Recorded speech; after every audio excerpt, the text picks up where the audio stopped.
Hello viewers, நம்ம இன்றைக்கி ஒரு பீட்ரூட் மில்க் தான் பார்க்க போகிறோம். பாப்பா ரோஸ் மில்க் கேட்டுச்சு. வீட்டில் ரோஸ் பூ இல்லை, அதனால் பாப்பாவுக்கு ரோஸ் மில்க் அப்படின்னு ஏமாற்றியாச்சு. அதுக்கு முதல்ல பாலை காய்ச்சி எடுத்துக்கணும். அதுக்கப்புறம் ஒரு பீட்ரூட்டை தோலை சீவி லேசாக சீவி நல்லா வேக வச்சு சாறு எடுத்துக்கணும். அவ்வளோதான் ஃப்ரெண்ட்ஸ். ஒரு கிண்ணத்தில் கொஞ்சோண்டு சர்க்கரை 2 ஸ்பூன், அப்புறம் நம்ம வேக வச்சு எடுத்த அந்த பீட்ரூட் ஜூஸு,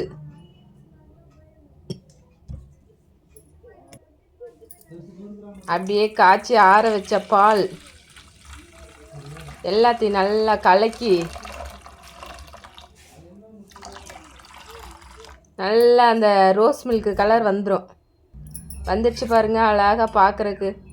அதுக்குள்ளே கொஞ்சம் சப்ஸா சீடை போட்டு ஊற வச்ச சப்ஸா சீடை போட்டு நல்லா கலக்கி ஒரு கண்ணாடி கிளாஸில் ஊற்றி அதுக்கு கொஞ்சம் ஐஸ் கட்டியை உடச்சி போட்டு நல்லா குளு குளு குளு குளுன்னு